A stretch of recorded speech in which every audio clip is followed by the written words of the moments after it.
Hello, everyone. This is episode 1 of a Let's Play Poorly of X4 Foundations, my favorite game of all time. This is version 4.2, and it is heavily modded. So I want to show you what mods I've got running first up. Obviously, I've got the 2 DLC. Then I've got some, I don't want to say quality of life, but just like a visual flair, right? A better follow camera, better target monitor, gives you more information on the targeting panel. Extra game options gives you some options in an extensions options thing. Flyby lockbox, flyby looting, just kind of reduces the grind of a couple of features like having to shoot out lockboxes and also having to use the magnet to loot. It's a little bit cheaty, but you know, I can live with that. Info Center gives you some more details when you pop up your Info Center screen. It gives you a little bit more of a more readable layout for data about your ships and so forth. Inventory Collector lets you designate other ships to come and collect inventory of various ships and then deposit them in your station. I've got the Legacy Music mod, which just brings in music from all the X games. Mod Support APIs, which is a base mod that's required for a bunch of things. Some paint jobs, and additionally a paint jobs for sale mod, which lets you buy them at traders. Reaction Force, which lets you set up special commands for ships to work as patrols in sectors. A bunch of ship mods that I'm not going to include on this run.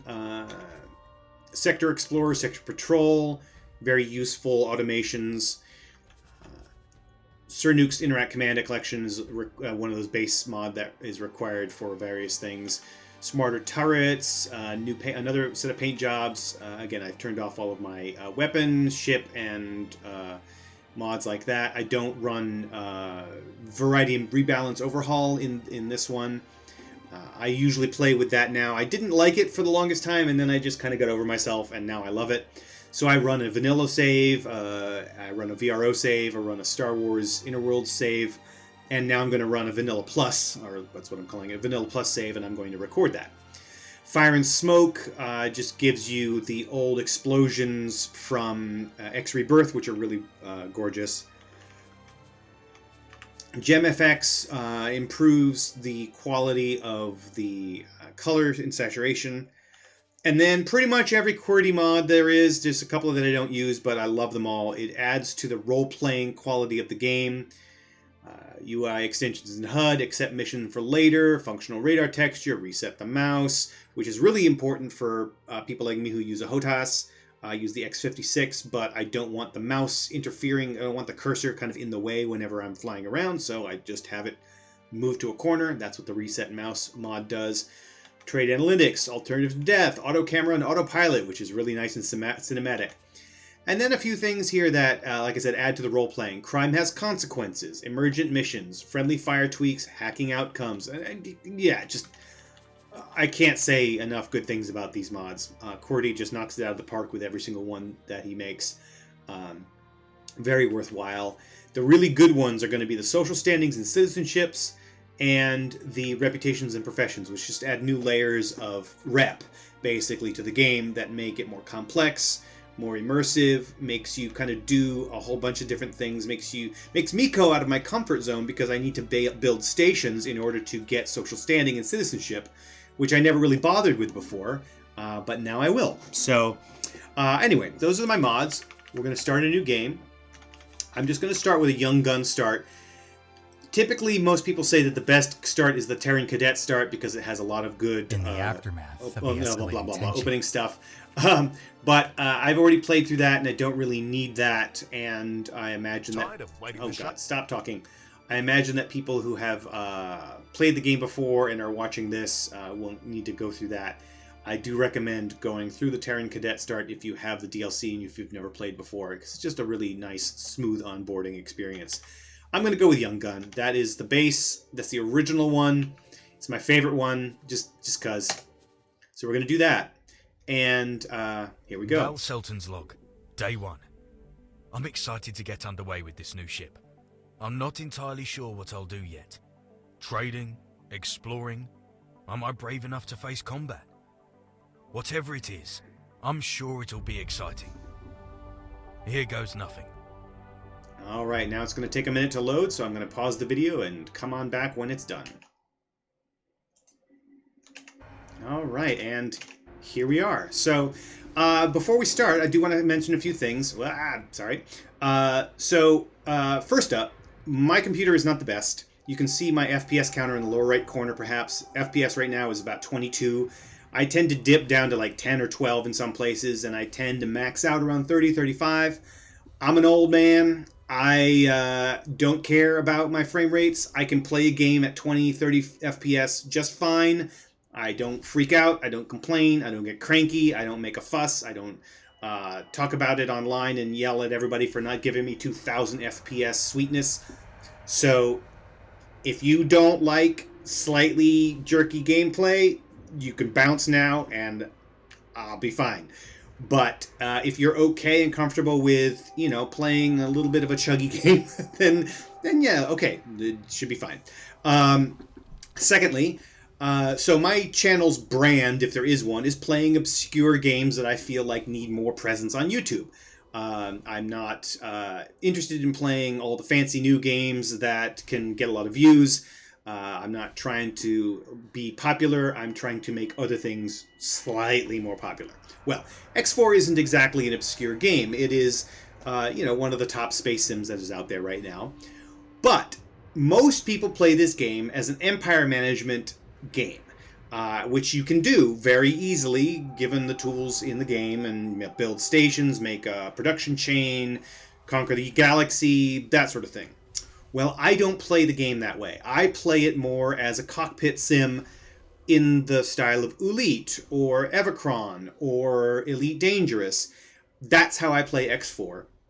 And that's how I'm going to play X4 in this series, which is why I'm making it, because I want to show that this game can be played that way. If you don't like empire management, if you don't like management sims, economy sims, and things like that, but you want to find a nice space game that can kind of excite you in the cockpit and fight and get into big fleet battles and so on, and perhaps if you have a better computer than mine, this is a really good way to go. Like I said, it's my favorite game of all time. So first thing we're going to do is not that. Whoopsies. First thing we're going to do is we're going to go over here and we're going to change our logo. The default logo is Da Vinci's man, this guy here. So I'm going to come down here, and I have a logo pack installed. So I'm going to find one that's nice. Now, in this logo pack, they add some fascinating, questionably tasteful logos. I'm not going to do any of that. I like this one. I like the Thundercats logo. So I'm going to go with the Thundercats logo here. Keep my name. Don't really need an organization name. So we're good there. So this here is the QWERTY's Professions panel from the Reputations and Professions mod. This is the regular faction relations, and then this is the reputations, and then regular stats. Got my backpack, got mods, I've got the space suit, I've got global orders, I've got the account management, and then I've got personnel management, and so on. So all of these, most of these are well known, right? Most of these are part of the game normally, but there are a few that are not, like the professions, reputations, and so on. So we will be encountering those a fair amount as we go. All right. So what is it we're doing here? So we're in this little ship here. It's my Thundercats logo. The late Vanguard. Sit down here now. One of the things that I love to do, which most people don't, and when they play X4, it's fine. Everybody has their way of playing. I absolutely love missions. Oh, you know what I got to do? I should go in here and set up my reset mouse option. So I'm going to do basically every time I switch to my HOTAS, it should pop my mouse cursor away from the center of the screen, which is what I wanted to do. All right, that is good. So I love doing missions. Missions are my favorite thing in the world. I spend most of my time of the 850 hours I've played this game doing missions. So I'm going to undock. First thing I need to do, now here we go. This is part of the QWERTY mod of docking and undocking. It gives you a cinematic camera. That one wasn't the best camera angle, but that's okay. So first thing we're going to do is we're going to get the initial mission that gets you to start the player HQ. But I'm not actually going to do the player HQ mission right up front. So what we're going to do is scan here. This is also the new mission that gets popped up here is part of QWERTY's scanning thing so that you can more easily find the signals and things like that. It's a quality of life mod that I really like. So we're going to do that. So just be aware that this game is heavily modded, and there's a lot of interface stuff that's going to be updated in this that you won't get in the base game. So don't freak out if when you play it doesn't come out the same. All right, here we go. That should do it. I had to disable my voice filter. I was beginning to think my messages were being intercepted by those split fellows. I'm a little disappointed that it was this easy. I don't suppose they sent you, did they? Oh, that would be quite devious. Alright, so this is Bozo Ta. This is the opening mission for getting the player HQ. It is the original story mission chain beginning of X4 when it first released. So we're just gonna get this prepped and then go on and do some other things for a little while. One of the best features of X4 is that you can hold off on completing missions. The story missions, they're not on timers. Ah, yes, you see, I'm in a spot of bother. I'm in the middle of some important scientific research, which I'm unable to pursue personally from my current location. I'm looking for an assistant to aid me. Yep, we're going to help you. I'll send the task to your ship computer. This is rather exciting. Alright, we're going to accept the mission. Wonderful. And now, it gives us a target to go for the next stage in the mission. Should be getting the coordinates now. But I'm not going to do it. So that guy, Bozo Ta, is voiced by a guy named Owen, who goes by Xenon Slayer on Twitch, and he often streams X4, X3, and some other things like that, and he's fun to watch. I encourage everybody to go check him out. So, here we go. We're going to turn off our scanner, and one of the things that the scanner mod does is it pops these Signal Leak Hunter and Station Scanner missions up, which since I'm not going to be scanning that station right now, I'm just going to drop it. Alright, so here we are. This is an equipment dock. One of the things I want to do here is drop a satellite. Alright, so let's just get it a little bit out of the way of where it might get bonked by ships coming in and out. Maybe go up a little higher. Let's run up here. And one thing you should notice, I am playing with my stick and my throttle. I am not playing with a mouse. I avoid the mouse as much as I possibly can. Pretty much the only time I use it is when I'm in the map. So if you have played X4 before with a mouse, you will notice that the way my ship moves is going to be different from what you're used to. It's going to be much more deliberately moving according to the way a ship normally would be controlled, which for me feels just much cooler. I am all about immersion. Immersion is the thing that matters to me above all else. If it damages my immersion, I just don't want it. I don't want it. Okay, so let's look at the map here. And this is what I don't like. I don't like having to use my mouse. I have it on my stick, but it's a little bit awkward to use. One day I'm going to buy a trackball and just do it that way. Okay, so here's our satellite. I probably should have moved it over here a little bit, but we don't have to be super efficient right now. That'll be fine. Okay, so we're going to go long-range scan.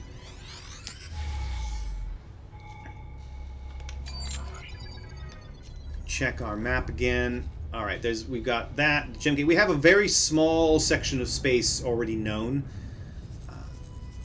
so we want to just go investigate a little bit. Unknown station. We'll fly up there first. One of the things I like to do as soon as possible is get enough money to buy a second Explorer ship and use that Explorer with the Sector Explorer mods commands and have it just kind of do an exploration cycle throughout the whole map. It takes a really long time, so it's not like a sudden one and done kind of thing, and oftentimes my ships get destroyed by the enemies. but it is really useful, and it helps open up the map in a reasonable way. There are mods that will reveal the whole map right up front, and you can do a custom start where you see the whole map up front, but that to me is not organic enough.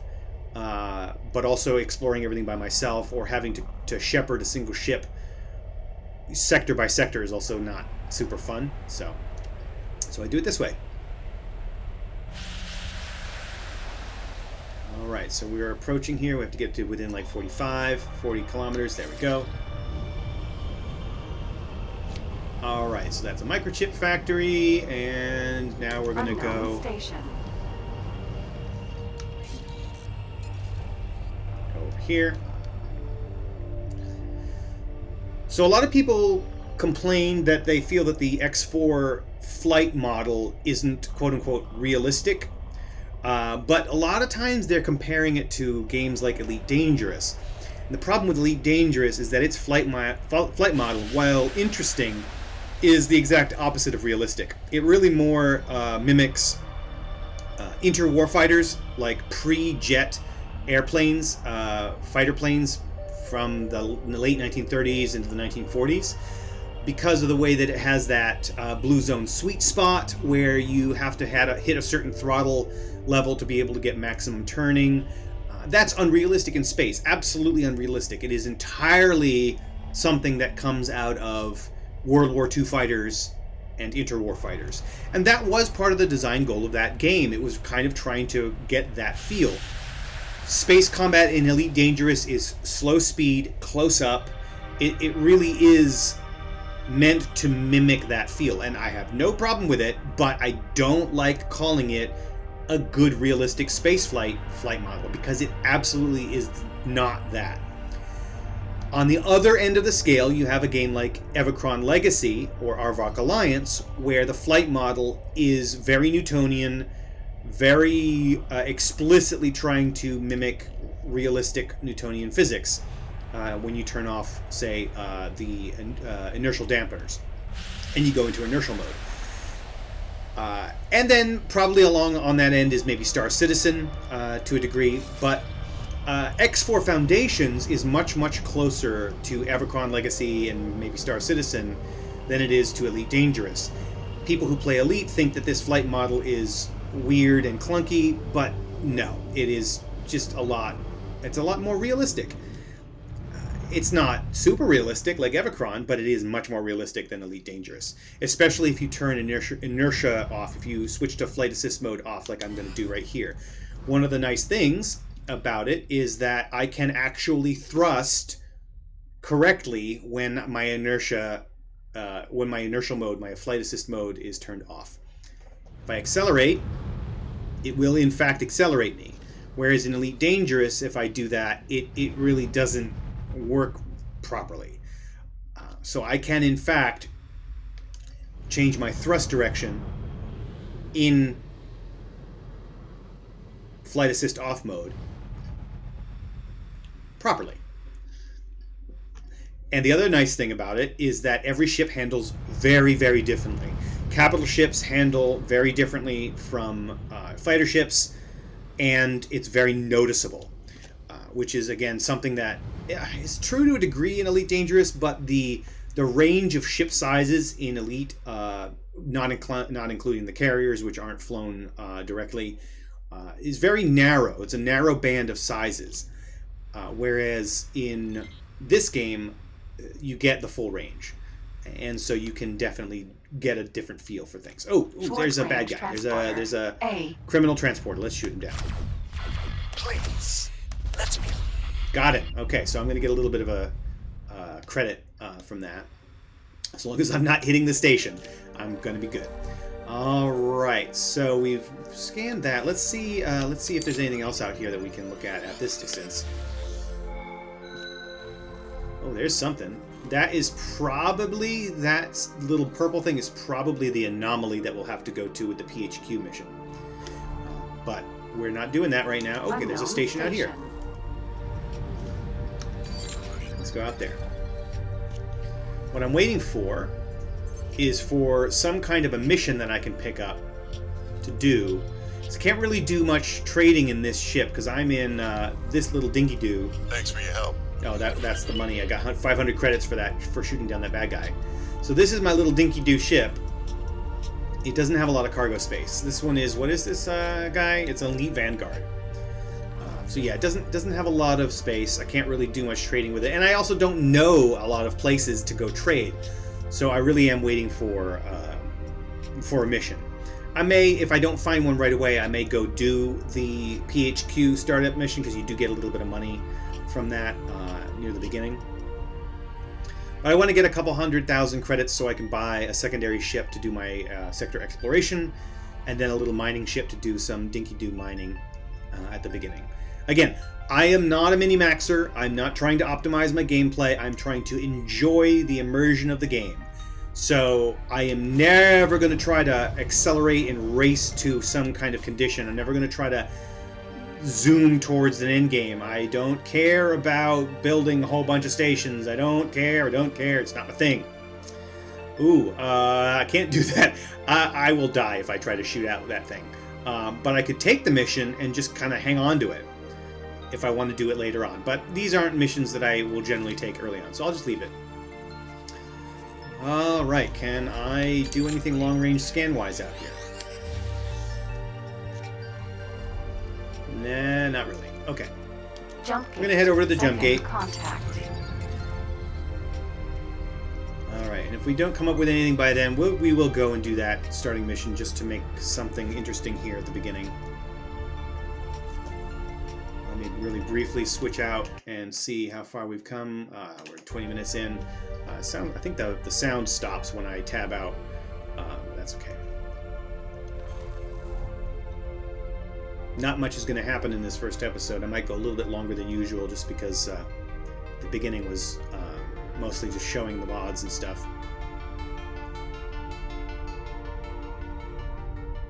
Also, this ship is very slow as far as its travel drive goes. I can only go 2,500 meters per second, which is not very fast at all.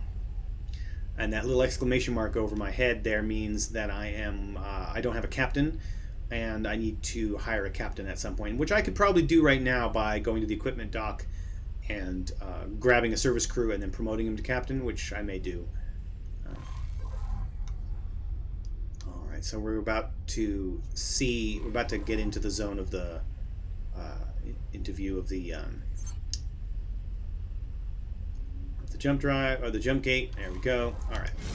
Alright, so let's go get this mission started then, since nothing's coming here. We're probably gonna have to go out to these areas to get more stations visible, and then more likely to get missions that way.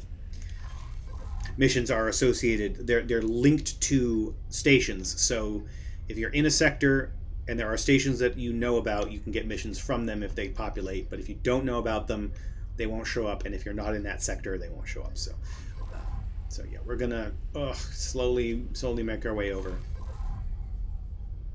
Slowly.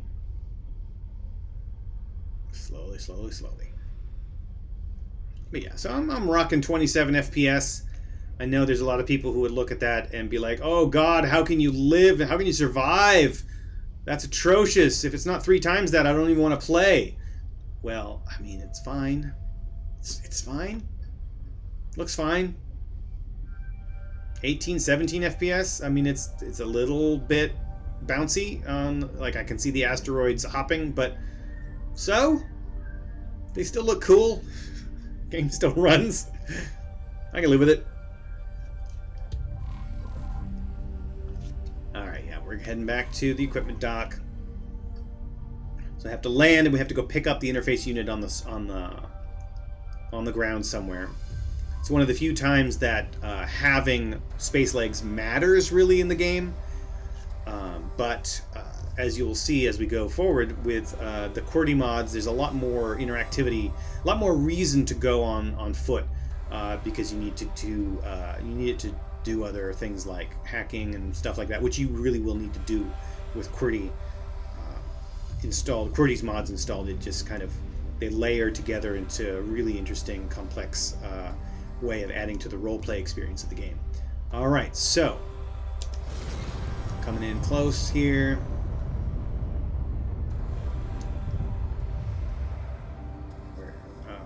guys? Where's my station? There we go. Equipment dock. Docking granted. Docking granted.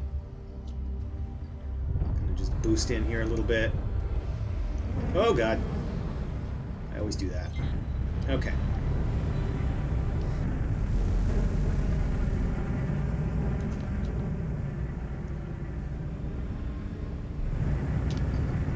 Oh, come on. Don't want to hit you. Alright. That's a nice little eclipse there, I think. Is that an eclipse? No, what is that? I can't remember the name of that ship. Nemesis, I think, is what that was. Alright, here we go. I don't have docking computer installed yet, so we're going to have to do this the old-fashioned way. Oh, come on. There we go. Successfully docked. Alright, so first thing we want to do is grab a crew member, I think.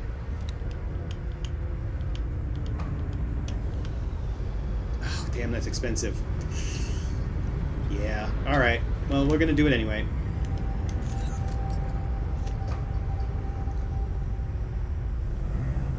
Alright, and with that done, we're going to go in here, go to our Vanguard. No, I guess that was an Eclipse. I don't know. Okay, go here. Now we're going to... Oh, I need to get out of here to be able to just hit the button, but here's what we're going to do. Talia Selden is the woman we hired. She doesn't really have any piloting skill, but really I just need this... I really just need someone there who can pick me up if I get lost and stuff like that. Okay, so now she is the pilot. She's a very crappy pilot. That's okay, I'm going to be piloting it myself most of the time. So we're going to get up. Hello. We're down to 11 FPS, but you know what? That's fine. It is really fine. We got to find this interface thingy. It's over here somewhere. Oh, it's somewhere weird.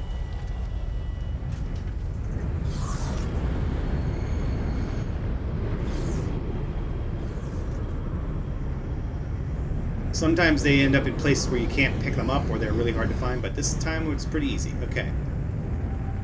Go. Very good. I see you have found the device. This will allow me to monitor your activity and perform experiments remotely. Please keep it safe. Alright. I try to avoid... It seems your pulse is elevated. Let him talk. You must be very excited to take part in this expedition. I'm glad. So, shall we begin? I will attempt to direct you in the best way possible. Please be patient with me. Okay. Alright, now we gotta undock. Alright. So, I try to avoid using the teleporter as much as possible. I like the immersion of walking around, so unless I get completely lost, I will always walk back to my ship. But I did want to show you this before we go.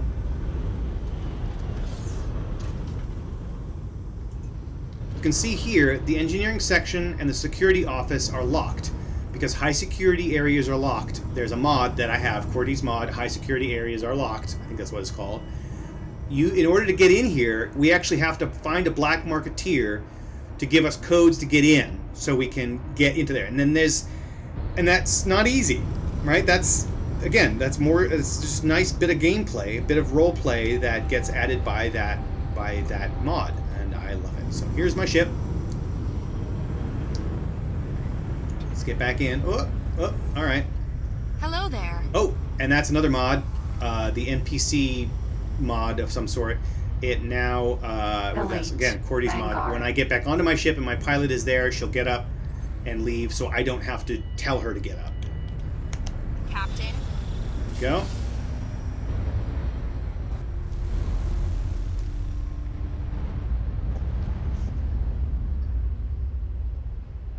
Alright, so I have I undocked. don't expect you've spoken with too many Boron before. Allow me to introduce myself. My name is Bozo Tar, and it is a pleasure. I do wish it were in person, but my current situation is quite precarious. Yes, it surely is. You must be quite curious on what a lonely old Boron is trying to achieve. There's still so many mysteries and unanswered questions. Are spaceflies sentient? Where are the lost Boron systems? Is faster than light telepathy possible? It is our task to push the physics of this universe to the breaking point and see if it answers any of those questions. My current employers only seem happy when my research results in novel weapon modifications. Very curious people, those Split. I do hope they move me to a new tank soon. My tentacles grow weak. Alright. So we're heading out to there. I do wonder how my homeworld is faring. It has been such a long time since we have had news of it.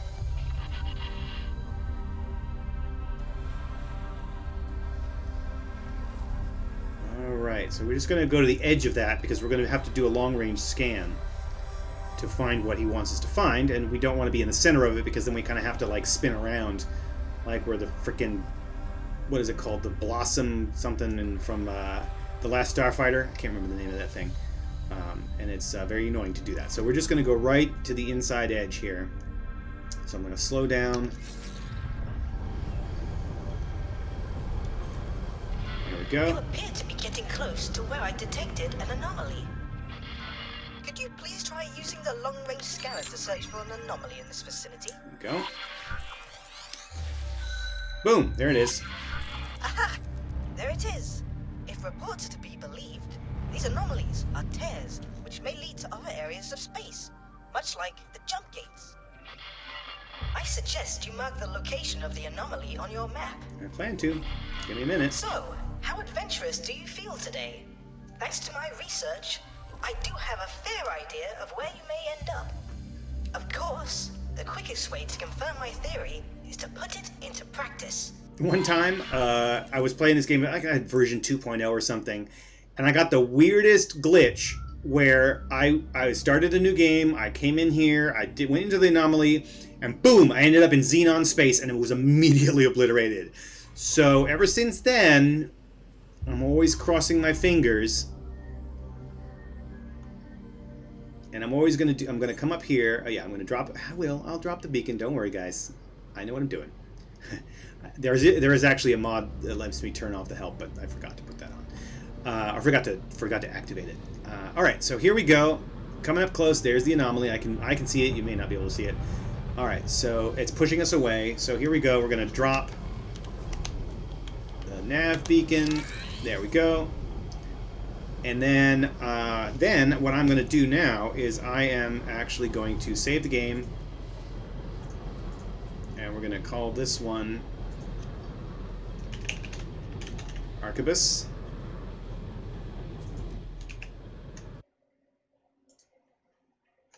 Alright, that was saved. I paused it just in case you were wondering. It usually takes about 60 seconds to save a game, just because there's so much data. Here we go. I'm going to accelerate in, get in as close as we can, then we're going to boost. Alright, we're slowing down. Let's boost. Here we go. Now we're out here. Entering Stop. system. Grand exchange. Drop another beacon. There we go. Can you hear me? It took a moment to realign the frequency. It is just as I thought. You have made it through the anomaly and emerged in a distant region. Your location is actually of great interest to me. Over the years, I have managed to pull sensor logs from passing ships to help further my work. I highlighted this as a prime location for my research, should I ever get the chance. While the previous anomaly is interesting, my findings point to something else here, which I expect will lead to a groundbreaking discovery. Allow me to guide you to a particular area. So that pop-up on my screen there, the comm, that is another one of the NPC features for one of QWERTY's mods, where it will let you know if there's an enemy in the area that you might want to target. If you just hit the comm button, the F button to interact with the comm, then you will automatically target that, which is really useful. And oh god, that means there's one here. I should have paid attention. Can we get it? Can we kill it? Maybe, maybe, maybe not. We might die.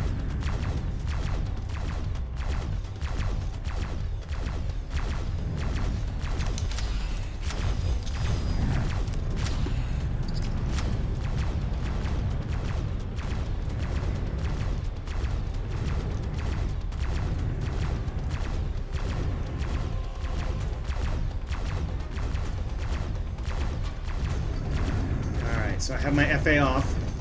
Gives me a little bit of maneuverability, but I'm kind of shit at it. So we'll see.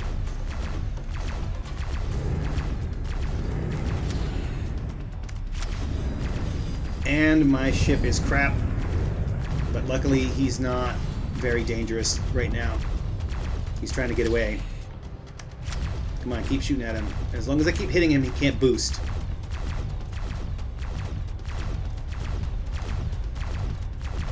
And luckily my my own weapon is so dinky it doesn't really overheat.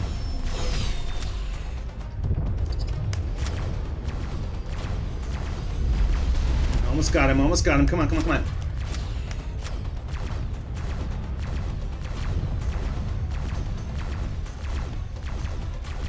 Done. He's dead. Excellent. Drop some things, and because I have that mod, the lockbox, the flyby looting, I don't have to use my magnet, and I picked him up. All right. So now we're gonna head back over here, like we were supposed to in the first place. Oh, whoop, here we go. Where am I? There we are.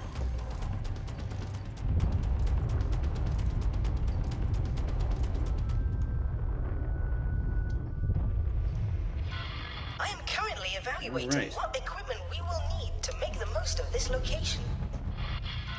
Space here is wounded, with a scar in its fabric which seems to have healed multiple times. In my search for signals from long-lost boron, I have detected multiple scars in space which continue to spew a multitude of particles and radiation.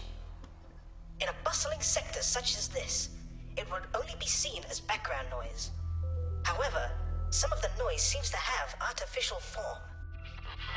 We are going to tear this scar wide open and peer inside. Of course, the universe is a fickle thing. One miscalculation, and we may well destroy the whole system. Ha! Such stakes make this all the more exciting. Before we get started, allow me to reimburse you for your help so far. I do hope the Split don't mind me using their credit account to help fund our venture. There we go. Got a little bit of money. All right. Still not a lot. Not enough to buy a ship yet. Now, But the experiment. You will first need to place a satellite around this area in order for us to better understand its nature and how best to provoke the anomaly. I suggest you also deploy a resource probe so that we can see how the anomaly has affected the local environment. You should be able to acquire these deployable items from stations which offer upgrades. I know of such a station near your location. so I will that add the information bit of to your dialogue comes from back when, I think even before version 1.0, when you weren't given the equipment up front, but now the start has that equipment in there, as we saw. So, okay. Placement must be precise. Well, it doesn't have to be that precise. Okay, so we're going to deploy a satellite here.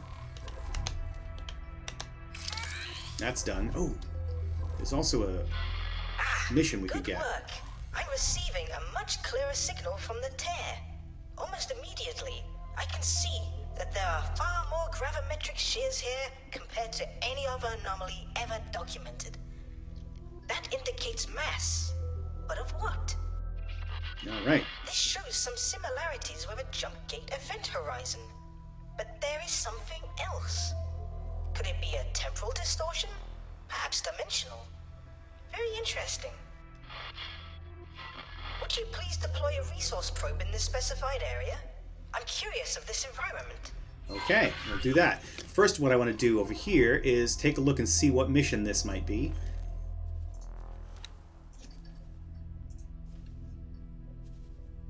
Where is it? Oh, that's the ones I already have. Supply recovery. That's a lockbox fun. Those are easy, especially since I have the flyby lockbox. So I'm just going to grab that. I knew I could count on you. Mission interrupted. What you'll notice New mission also activated. is accept mission for later mod allows me to select a mission, accept a mission, I should say, and then it doesn't automatically just make that mission my primary. It puts me back at the mission that I had before, which is just a quality of life update that just needs to be in the base game. Honestly, it really does. But that's okay. So here we go. Now we're going to go put a resource probe.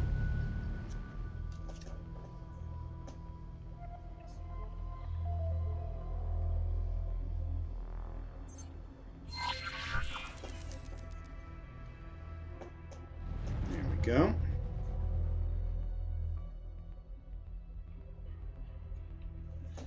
Alright, let's go ahead and deploy the resource probe. There we go. Alright.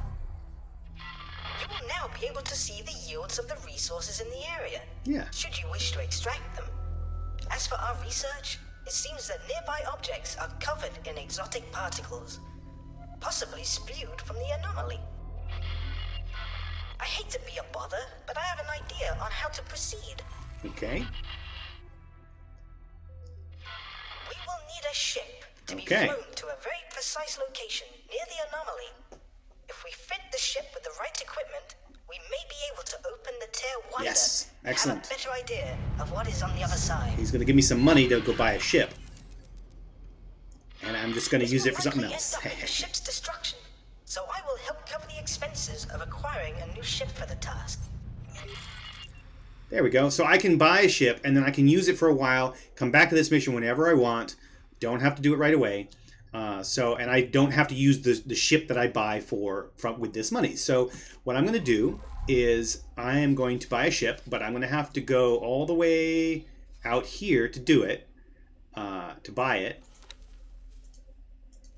I can, I think, buy directly from here, but I personally feel that's a little bit cheaty. I don't like being able to just like buy it from a place I've never been. So what I'm going to do is I am going to set my guidance out to there. Autopilot. And autopilot. Engaged. Check this out. This is also part of the cinematic. It's like that cinematic docking and undocking and so on. You get a camera view of your ship as you go through autopilot. So we're just gonna let this go for a second here. I might pause it in a little bit to avoid the boredom and make this a little bit shorter. There we go.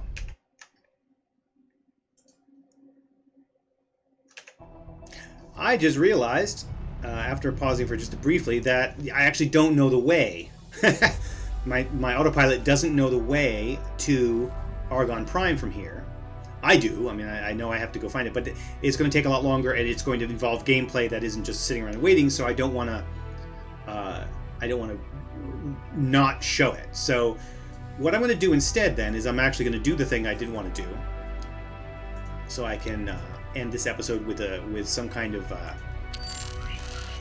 accomplishment. We're going to go ahead and buy the ship. Oh wait, first I'm going to do is I'm going to actually slow down and stop so I don't accidentally hit an asteroid if I take too long.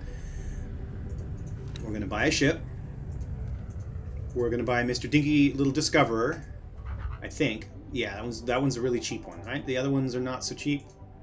Oh, that one's also cheap. Should we ever get to meet face to face, I do hope you can bring me some fresh tofu. The nuggets the Split give me Yeah. are more stale than their humor. Yeah, so the Vanguard and the Elite, the Discoverer and the Elite are the cheapest ones. The Elite's a little bit cheaper, but I'm pretty sure if I go minimum preset, its travel speed is 2270. I think the Discoverer, and that's what that was I was looking at, is faster. Yeah, it's a little bit faster, so that's going to be a little bit better. What's its max speed? 249. Okay. This one has a max speed of 190. Yeah, that's just, it'll make the stuff go a little bit faster. So what we're going to do, we're going to do minimum preset. We're going to put full service crew on here, just so that they can slowly build up. I do not believe in the crew leveling mods. I don't think they're a good idea. They kind of ruin the game. So I don't use them. I use the mechanics of the game itself. Alright, so one thing I do want to put on here, and I'm just doing the minimum preset so I can do as little money as possible. I want to put a pulse laser on here so that this thing can actually retrieve lockboxes. If it doesn't have any weapons, it can't do that. So I just need to give it one weapon. And we're going to call this guy Explorer 1 Alpha, because he's probably going to die. We're going to have a beta later. Alright. Meanwhile, while I'm over here, I'm going to have to figure out how to get over to this zone. I'm in Grand Exchange 4 right now. Let's do a long-range scan. We'll see if there's, yeah, stations in the nearby vicinity. Alright, we'll be able to check those out next time. Yes, getting a ship with 3 antimatter cells will take some time. Yes, I'm aware. Alright, so we've got Explorer 1 Alpha is up. Yeah. Okay. Explorer 1 Alpha is done. Okay, so now it's just sitting there. It's got a captain. It's got 2 crew. So here's what I'm going to do. I'm going to put it on the Sector Explorer. I'm going to have it do the hexagon pattern. It's going to scan for lock boxes. Do I want it to scan for abandoned ships? I think so. You know what I'm going to do then? Yes, I want to discard those. What I'm actually going to do is I'm going to take Gabriel Brax. Can I help? And make him into a Marine. So that if he does find another ship, he can actually take it. So, back here again. Go back here, go to Sector Explorer. We're not going to skip the hexagon pattern. We're going to scan for lockboxes, scan for ships, and we're going to continue to the next sector so that if this ship finishes the scan, the exploration of a full sector, it will go on to the next one. This is the main improvement over the base Sector Explorer option, which is what is it?